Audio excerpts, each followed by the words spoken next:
Interview दा माना हाइखिबदो मधु अरानबो वफमनी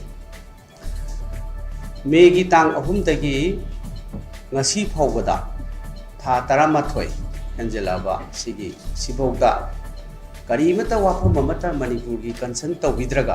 लोकसभा चुनाव के पहले चरण में 19 अप्रैल को हुए मतदान के बाद 22 अप्रैल को इम्फाल पूर्वी जिलों में 7 और इम्फाल पश्चिम जिले के 4 मतदान केंद्रों पर दोबारा वोटिंग हुई। 19 अप्रैल को मतदान के दौरान यहां दंगे हिंसा की घटना हो गई। इसी बीच मणिपुर के लोकसभा चुनाव के दूसरे चरण के लिए चुनाव प्रचार तेज हो गया है। मणिपुर में भारी सुरक्षा कर्मियों की तैनाती कर दी गई है और आंतरिक मणिपुर संसदीय क्षेत्र के 11 मतदान केंद्रों पर दोबारा वोटिंग शांतिपूर्ण ढंग से संपन्न हो गई। कड़ी सुरक्षा व्यवस्था के बीच सुबह 7 बजे से शाम 5 बजे तक पुनर्मतदान हुआ और पुनर्मतदान में शाम 5 बजे तक 81.6% तक मतदान हुआ। पहले चरण की अगर हम बात करें 19 अप्रैल को हुए मतदान के बाद सोमवार को इम्फाल पूर्वी जिलों के 7 और इम्फाल पश्चिम जिले के 4 मतदान केंद्रों पर दोबारा वोटिंग हुई। 19 अप्रैल को मतदान के दौरान यहां दंगे हिंसा की घटना हुई। इसी बीच मणिपुर के लोकसभा चुनाव के दूसरे चरण के लिए चुनाव प्रचार तेज हो गया।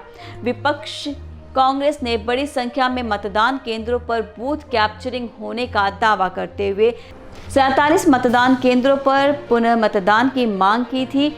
मणिपुर कांग्रेस के अध्यक्ष मेघचंद सिंह ने कहा कि पार्टी ने मुख्य निर्वाचन अधिकारी के पास शिकायत दर्ज कराई थी। आंतरिक मणिपुर निर्वाचन क्षेत्र के 36 और बाहरी मणिपुर निर्वाचन क्षेत्र के 11 मतदान केंद्रों पर पुनर्मतदान की मांग की। वहीं चुनाव आयोग ने अरुणाचल प्रदेश के 8 बूथों पर पुनर्मतदान का आदेश दिया है, जहां 19 अप्रैल को लोकसभा और विधानसभा चुनाव के लिए एक साथ मतदान के दौरान हिंसा और ईवीएम तोड़ने की घटनाएं सामने आई थी। मुख्य निर्वाचन अधिकारी पवन कुमार सैन ने 8 बूथों पर मतदान की 0 बताया और 24 अप्रैल को दोबारा चुनाव कराने का आदेश दिया।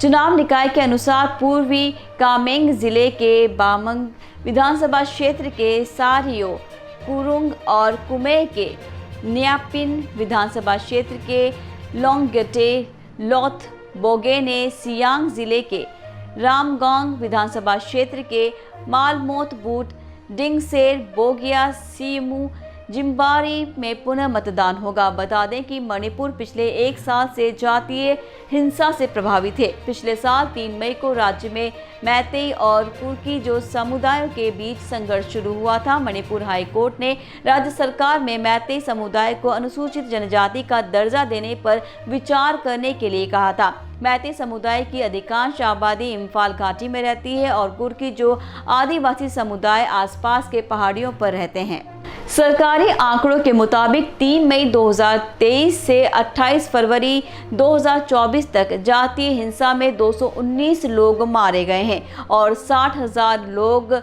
विस्थापित हुए हैं। पहले के आंकड़ों में भी करीब 1000 से अधिक लोगों के घायल होने और 32 लोगों के लापता होने की बात कही गई थी। वहीं हिंसक भीड़ द्वारा अलग अलग मौकों पर 4786 घर जला दिए गए। मंदिरों और चर्चों सहित 386 धार्मिक स्थलों को नष्ट कर दिया गया।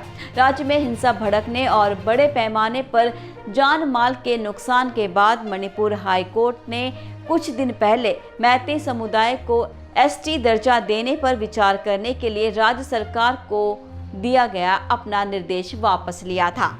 तो ये थी हमारी विशेष रिपोर्ट। बने रहिए ए न्यूज़ के साथ। फिर मिलेंगे अगले वीडियो में। नमस्कार।